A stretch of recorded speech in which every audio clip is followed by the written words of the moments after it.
লক্ষ্য করো সবাই, তোমাদের বইয়ে পৃষ্ঠা নম্বর 16 14 নম্বর অঙ্ক।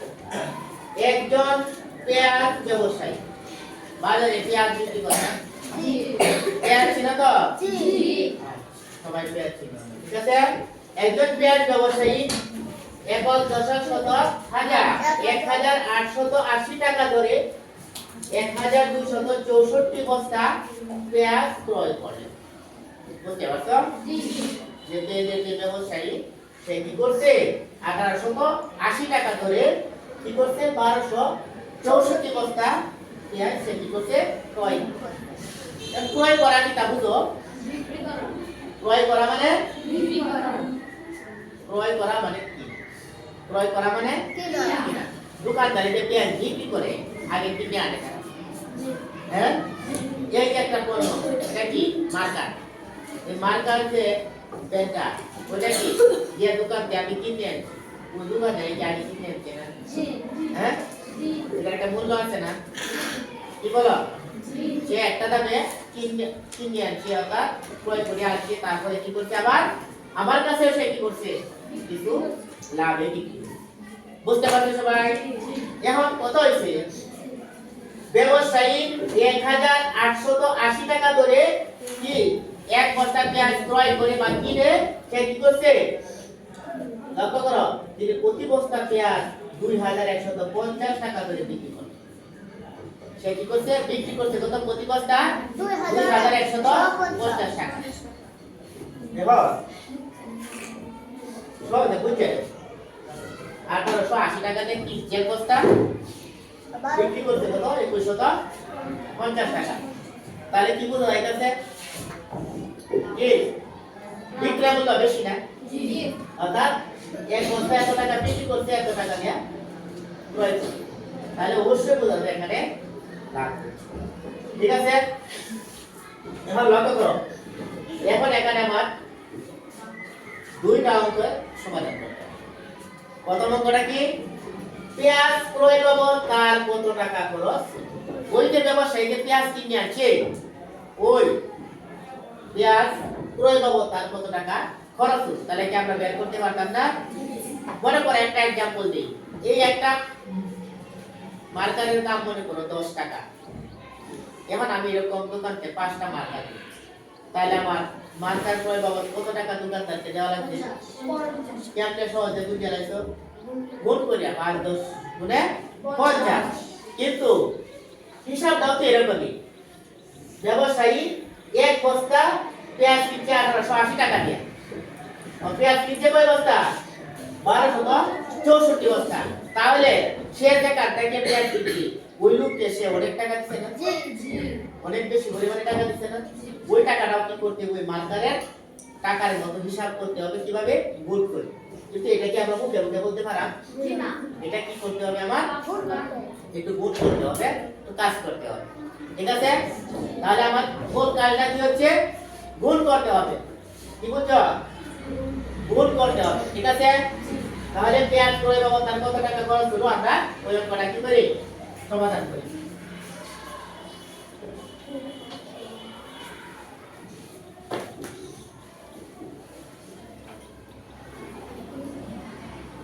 হ্যাঁ,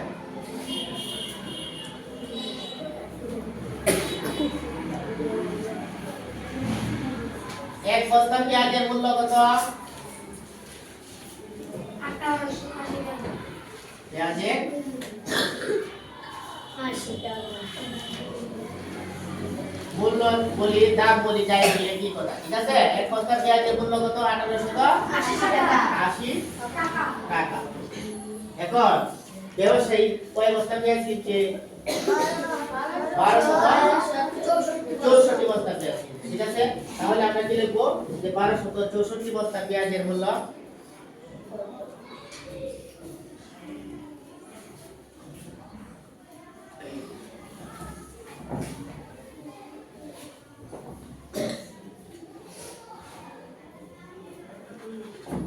কত হবে? বেশি হবে না? বেশি হলে কি গুণ। 1264 1264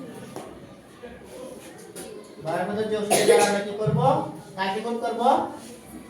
1880 কে আমরা 1264 দ্বারা গুণ করব তাহলে গুণটা কি আমরা জানি না জি তাহলে আমরা গুণটা করে দেব এই দিকে হিসাব থেকে গুণটা করব গুণ করে কিন্তু দেখাইতে হবে বুঝছো প্রথমে আমরা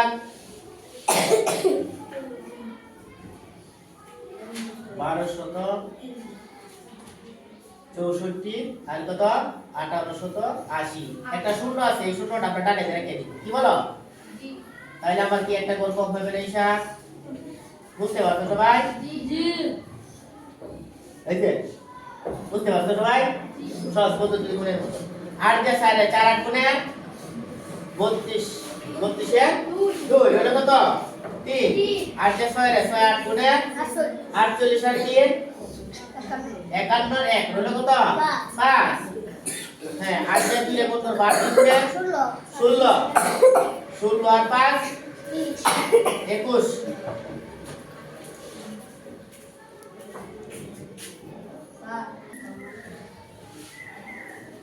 আমরা কোন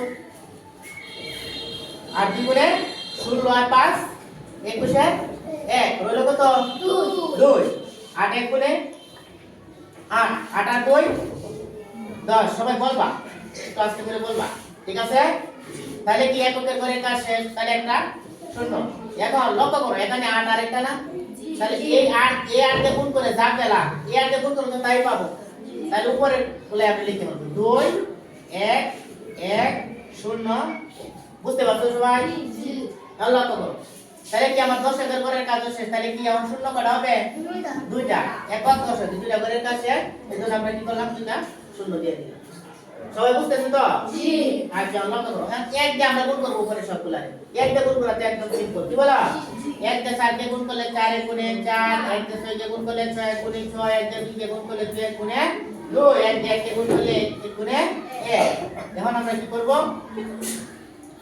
এখন লক্ষ্য করো 2 এর নিচে শূন্য তাহলে 2 0 0 2 1 আর 2 3 1 আর 2 আর 4 6 1 আর 6 7 1 আর 2 3 1 আর 1 2 এইটা যে একটা শূন্য আমরা রাখছিলাম আগে এই শূন্যটা কি করলাম ঠিক আছে নাও লক্ষ্য করো আমরা এটা বসাই দিই 2 3 7 6 3 2 শূন্যটা এখন লক্ষ্য করো একক দশক শতক হাজার ওজন লক্ষ তা 23 লক্ষ 76,320 টাকা কি করছে এই ব্যবসায়ী কি বাবদ লাগছে পেঁয়াজ ক্রয় বাবদ খরচ হয়েছে তাহলে আমরা লিখব পেঁয়াজ ক্রয় বাবদ এত টাকা খরচ হয়েছে মানে সুতরাং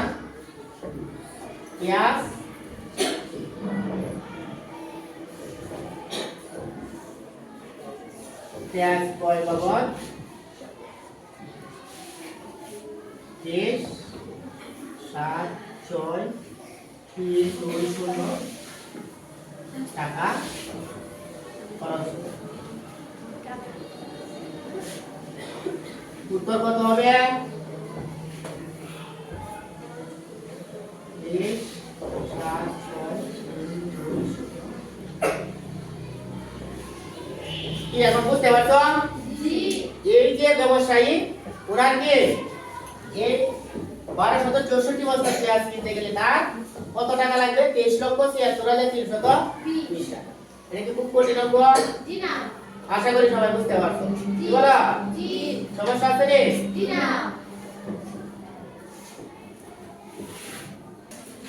আচ্ছা সবাই লক্ষ্য করো এখন প্রথম অঙ্ক আমরা কি করলাম সমাধান করলাম ঠিক আছে এখন আমরা দ্বিতীয় অঙ্কটা সমাধান করব কি বলছে দ্বিতীয় অঙ্কে পেঁয়াজ বিক্রির পর তার কত টাকা লাভ এখানে সরাসরি বলে দিচ্ছি যে লাভ তাহলে কি লাভটা আমরা খুঁজে বের করতে পারতাম না জি দোকানদার কি করছে কি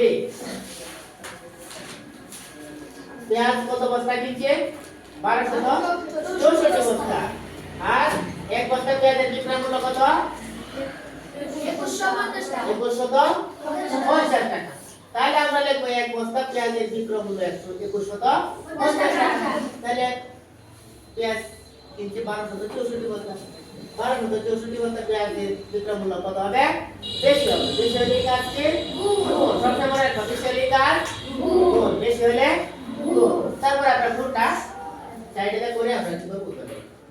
বুঝতে পারছো কোন কথাটা? এখন পেঁয়াজ বিক্রি করতে কত টাকা লাভ হলো ওইটা যদি আমরা বের করতে চাই তাহলে এখানে যে তার কি কিনা মূল্যটা আমরা বের করছিলাম কোনা বর্গের মধ্যে বুঝতে পারছো? এখানে যে ক্রয় মূল্যটা আমরা বের করছিলাম ওইটা আমার দরকার আছে না? তাহলে আমরা এখানে ওই কোয়ের রেফারেন্সটা এখানে আনতে হবে। আমরা কোনা বর্গ করতে কি করতে হবে? কোয়ের সমাধানটা আমরা কি করব কাজে তাহলে আমরা ক হতে পাই বা প্রাপ্ত কি লিখব আমরা ক হতে প্রাপ্ত কি পাইলাম পেঁয়াজের ক্রয় মূল্য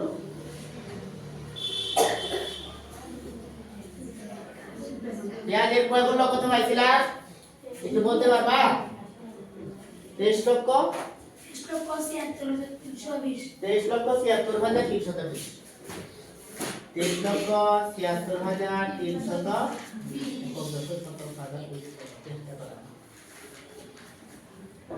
আমরা পেঁয়াজের প্রমূল্য পেয়েছিলাম এখন আমরা লিখব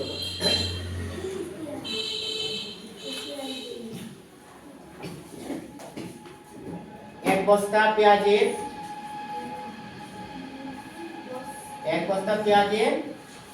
বিক্রয় মূল্য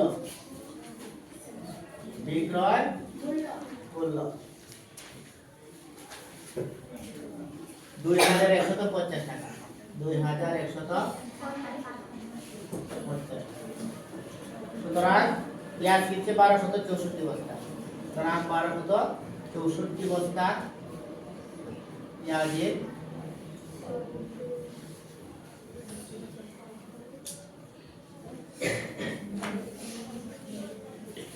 বিক্রয় মূল্য বেশি হবে 250 গুণ 1264 মানে লিখব আমরা টাকা বুঝতে পারছো? এখন আমরা এটা দিয়ে এখানে গুণ করব আমরা এখানে লিখব হিসাব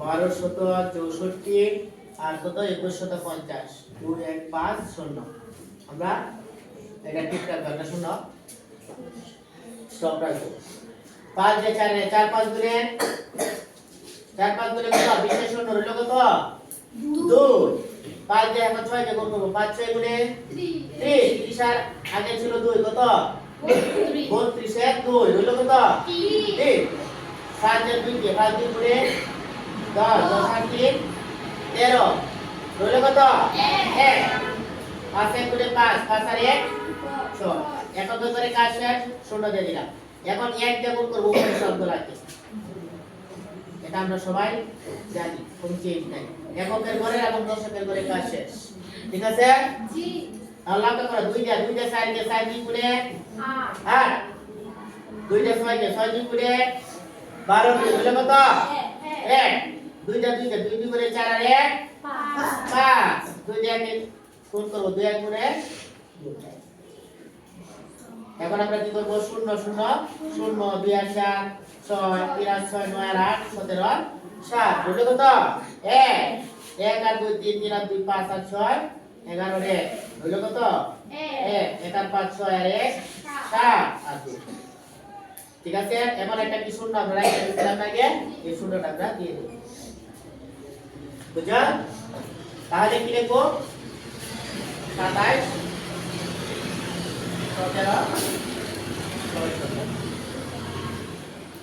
এখন লক্ষ্য করো এখানে বিক্রয় মূল্য বলা এত টাকা ক্রয় মূল্য আগে পেয়েছিলাম এত টাকা তাহলে কি বলছে কি প্রশ্নের মাঝে যে কত টাকা লাভ তাহলে আমরা কি লাভ সমান সমান আমরা বলছিলাম না যে লাভ যদি আমরা বের করতে চাই তাহলে বুঝে নিব যে অবশ্যই বিক্রয় মূল্যটা এখানে বেশি ক্রয় মূল্যটা কম তাহলে বিক্রয় মূল্য থেকে আমরা ক্রয় মূল্য কি করে দিব বিয়োগ করে দেব ঠিক আছে তাহলে আমরা জানি কি লাভ সমান সূত্র কি বিক্রয় মূল্য মাইনাস ক্রয় মূল্য তাহলে কি লাভ সমান কি বিক্রয় মূল্য সমান ক্রয় মূল্য এখন আমরা কি লিখব সুতরাং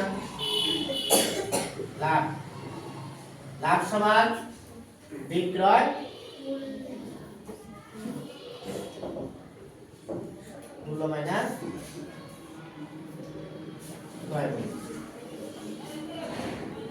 আর এখানে বিক্রয় মূল্য কত 27 17 6 2 0 বিয়োগ ক্রয় মূল্য কত 30 76 320 বাইরে রেখো আমরা। এখন আমরা কি এই বিয়োগটা পারতাম না? জি পারবো। লক্ষ্য করো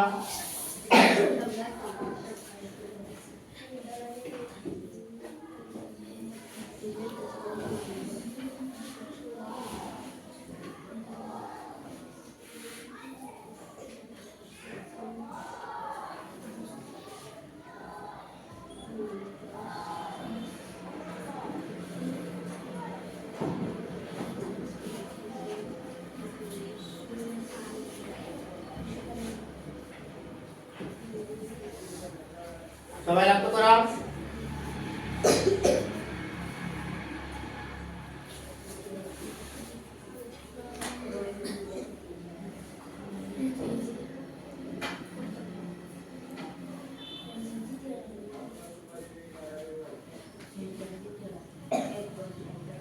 হ্যাঁ তাহলে লাভ কত হলো 1,70,000 ওজন লক্ষ ঠিক আছে 3,41,380 টাকা আর লাগবে উত্তর আমার কি বের করার কথা বলছে লাভ ঠিক আছে জি তাহলে আমরা কত পেলাম লাভ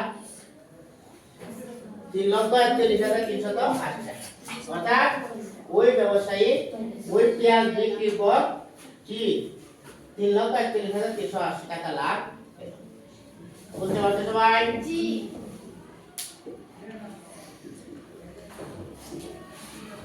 অর্থাৎ আমরা প্রথমে পেয়েছিলাম তার পেঁয়াজ কেনা বাবদ কত টাকা খরচ হয়েছিল অর্থাৎ ক্রয় মূল্য কত পেয়েছিলাম 23,73,320 টাকা। তারপরে আবার আমরা পেলাম ওই পেঁয়াজগুলা দোকানে কি করতে সবগুলা বিক্রি করে তার বিক্রয় মূল্য হলো 27,70,600 টাকা। এখন আমরা লাভ বের করলাম বিক্রয় মূল্য থেকে আমরা ক্রয় মূল্য বাদ দিয়ে দিলাম অর্থাৎ বিক্রয় মূল্য বিয়োগ। এখন এটা থেকে আমরা এই সংখ্যাটা কি করলাম বিয়োগ করলাম তাহলে আমরা পেলাম কত 3,41,380। আর কি কারো সমস্যা আছে বুঝতে? না